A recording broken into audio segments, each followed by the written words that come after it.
ओम नमो भगवते वासुदेवाय। आज हम श्री गर्ग संहिता के मथुरा खंड का 15वां अध्याय सुनेंगे। इसमें हम सुनेंगे गोपांगनों के साथ उद्धव का कदली वन में जाना और वहां उनकी स्तुति करके श्री कृष्ण द्वारा भेजे गए पत्र अर्पित करना। तो ये शुरू करते हैं। श्री नारद जी कहते हैं, राजन, इस प्रकार श्री हरि की चर्चा करते हुए नंद और उद्धव की वह रात एक क्षण के समान व्यतीत हो गई। उनके हर्ष को बढ़ाने वाली होने के कारण उसका क्षणदा आनंददायिनी नाम चरितार्थ हो गया। जब ब्रह्म मुहूर्त आया तब सारी गोपांगनाओं ने उठकर अपने अपने द्वार की दहली एवं आंगन लीप कर वहाँ प्रज्वलित दीप रख दिए। फिर हाथ पैर धोकर मथानी से रस्सी लगाकर बेसने युक्त दही को सब ओर से मथने लगी। मथानी की रस्सी खींचने से चंचल हुए हार और हाथों के कंगन बज रहे थे। उनकी वेनियों से फूल झरझर गिर रहे थे और चमकते हुए कुंडल उनके कानों की शोभा बढ़ा रहे थे। वे सब की सब चंद्रमुखी, कमल नयनी तथा विचित्र वर्णों के वस्त्र धारण करने के कारण अत्यंत मनोहर थी। श्री कृष्ण और बलदेव के मंगलमय चरित्रों का घर घर में जहाँ तहाँ प्रेम पूर्वक गान कर रही थी। प्रत्येक गोष्ठ में सुंदर गौवें इधर उधर रंभा रही थी। गली गली में सर्वत्र दही मथने के शब्द से मिश्रित गोपांगनाओं का गीत सुनकर विस्मित हुए उद्धव इस प्रकार बोल उठे, अहो, इस आनंद नगर में तो भक्ति देवी यत्र तत्र सर्वत्र नृत्य कर रही है। जो कहते हुए वे गांव के बाहर यमुना नदी में स्नान करने के लिए गए। गोपियां बोली, सखियों, आज यहाँ किसका रथा पहुँचा है? अथवा वह क्रूर अक्रूर ही तो फिर नहीं आया है जो नूतन कमल दल लोचन श्री नंद नंदन को महापुरी मथुरा में लिवा ले गया था। जैसे क्रद्रु ने जगत के लोगों को मारने या डसवाने के लिए ही इधर उधर विषधर नागों को उत्पन्न किया है, इसी प्रकार स्नेही सत्पुरुषों को तीव्र ताप देने के लिए ही ना जाने उसकी माता ने उसे किस कुस में जन्म दिया था, जो कंस का स्वार्थ साधक तथा कंस का ही अत्यंत निर्दय सखा है। वह इस ब्रज मंडल में फिर क्यों आया है? अपने मरे हुए स्वामी की पालडों की क्रिया क्या आज वह हम लोगों के प्राणों से ही संपन्न करेगा? श्री नारद जी कहते हैं, राजन, इस प्रकार बातचीत करते हुए ब्रज की गोपांगनाएं सारथी के मुख को 2 अंगुलियों से ठोक कर निकट से पूछने लगी, जल्दी बताओ ये किसका रथ है? बेचारा सारथी आर्तभाव से हक्का बक्का सा होकर देखने लगा।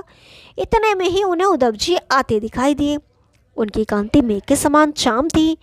नेत्र प्रफुल्ल कमल के समान विशाल थे। आकार भी श्री कृष्ण से मिलता जुलता था। वे करोड़ों कामदेवों को मोह लेने वाले जान पड़ते थे।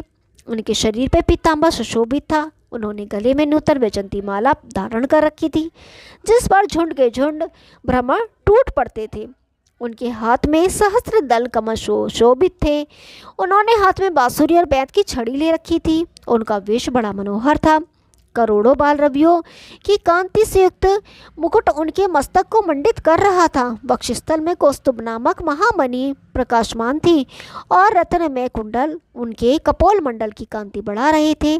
नरेश्वर, चाल ढाल, आकृति, शोभा, शरीर, हास और मधुस्वर सभी दृष्टियों से श्री कृष्ण का स्वरूप धारण करने वाले उस उद्धव को देखकर समस्त गोपियां चकित हो गईं और उन्हें गोविंद का सखा जानकर उनके सामने आए।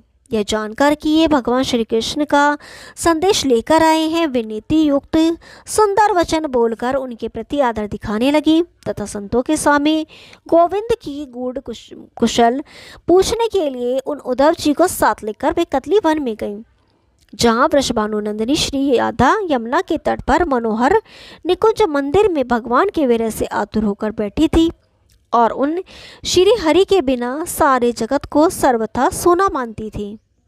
जो पहले केलों के पत्तों से और घिसे हुए चंदन से के पंख से शीतल में का मंदिर सा प्रतीत होता था यमुना की चंचल तारू तरंगों की फुहार पड़ने से जहाँ ऐसा प्रतीत होता था कि साक्षात सुधा किरण चंद्रमा की सुधा राशि स्वतः गल रही है, ऐसा कदलीवन सारा का सारा श्री राधा की वियोगाग्नि में के तेज से अत्यंत झुलस गया था।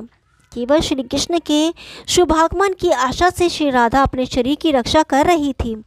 श्री कृष्ण के सखा उद्धव का आगमन सुनकर श्री राधा ने अपनी सखियों के द्वारा अन्न पान और मधुपर्क आदि मांगलिक वस्तुएं अर्पित कर उनका बड़ा आदर सत्कार किया।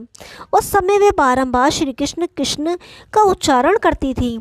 गोविंद के वियोग से खिन्न हुई राधा अमावस्या में प्रविष्ट चंद्रकला की भांति क्षीण हो रही थी।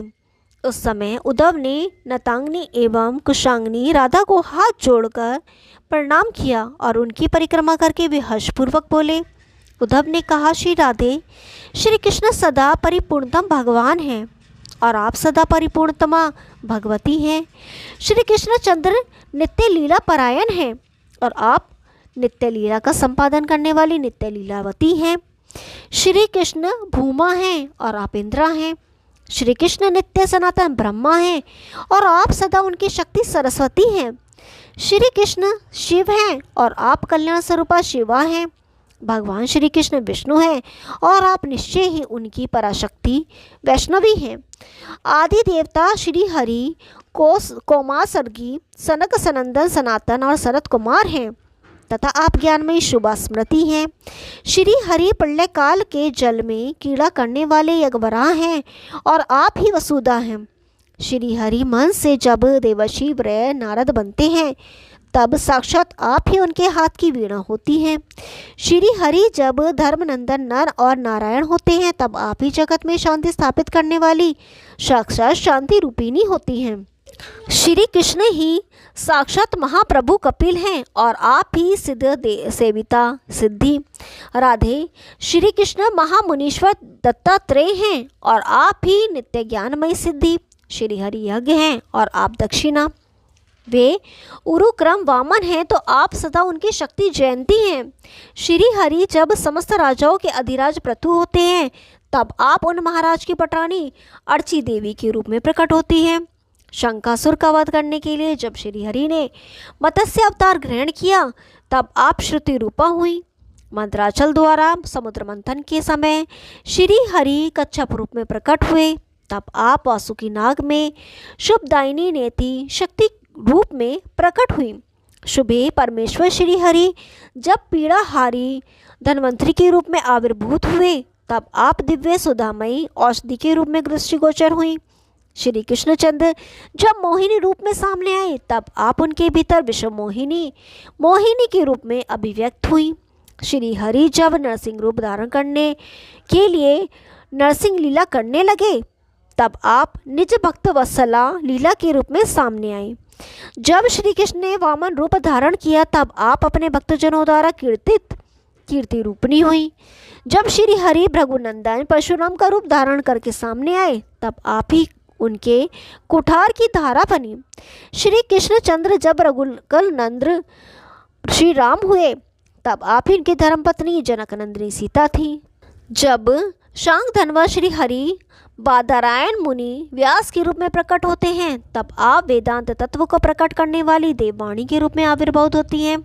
वृष्णिकुल तिलक माधव ही जब संकर्षण रूप होते हैं तब आप ही ब्रह्मभवा रेवती के रूप में उनकी सेवा में विराजमान होती हैं। श्री हरि जब असुरों को मोहित करने वाले बुद्ध के रूप में प्रकट होते हैं तब आप विश्वजन मोहिनी बुद्धि होती हैं। जब श्री हरि धर्मपाला कल्कि के रूप में प्रकट होंगे तब आप कृति रूपनी होंगी। चंद्रमुखी राधे, चंद्रमंडल में श्री कृष्ण ही चंद्र रूप हैं और आप ही सदा चंद्रिका रूपनी हैं। आकाश गद सुंदर सूर्य मंडल में श्री कृष्ण ही सूर्य हैं और आप ही उनकी प्रभामय परिधि के रूप में प्रतिष्ठित हैं। राधे, निश्चय ही आदेन्द्र श्री हरि सदा देवराजेंद्र के रूप में विराजते हैं और आप उनकी शचीश्वरी शची के रूप में निवास करती हैं। परमेश्वर श्री हरि ही हिरण्यत्रया अग्नि है और आप ही सदा हिरण्यमयी पराज्योति हैं। श्री कृष्ण ही राज कुबेर के रूप में विराजते हैं और आप ही उनकी निधि में निधीश्वरी होकर शोभा पाती हैं। साक्षात श्री हरि ही क्षीर सागर है और आप ही तरंगित होने वाली श्वेत रेशम के समान शुक्ल वर्णा तरंगमाला है। सर्वेश्वर श्री हरि जब जब कोई शरीर धारण करते हैं तब तब आप उनके अनुरूप शक्ति के रूप में प्रसिद्ध होती है।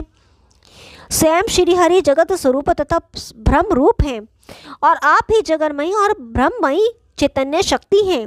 राधे, आज भी वे ही ये श्री हरि विजराज नंदन है और आप उनकी प्रिया वश भानुनंदिनी हैं। आप दोनों ने जगत में सुख शांति की स्थापना के लिए नाना प्रकार के किरणमय चरित्रों द्वारा ललित आदि लीलाओं के रूप में सत्वमयी लीला प्रकट की है। पुराण पुरुष श्री कृष्ण स्वयं परब्रह्म हैं और आप ही उनकी इच्छा रूपनी लीला शक्ति हैं। आप दोनों के श्री विग्रह सदैव परस्पर संयुक्त हैं। ऐसे आप दोनों श्री राधा कृष्ण को मेरा नमस्कार है। राधिके, आप शोक ना करें और अपने प्राणनाथ का दिया हुआ यह पत्र लें। उन्होंने संदेश दिया है कि मैं कुछ ही दिनों में यहाँ के कार्यों का संपादन करके वहाँ आऊँगा। गोपानाओं, आज ही भगवान श्री कृष्ण के दिए हुए परम मंगल में सैकड़ों पत्र आप लोग ग्रहण करें। श्री कृष्ण की प्रियतमा व्रज सुंदरियों के शत यूतों के लिए ये पत्र अर्पित किए गए हैं। ओम नमो भगवती वासुदेवाय। कल 16वां अध्याय सुनेंगे, तब तक के लिए नमस्कार।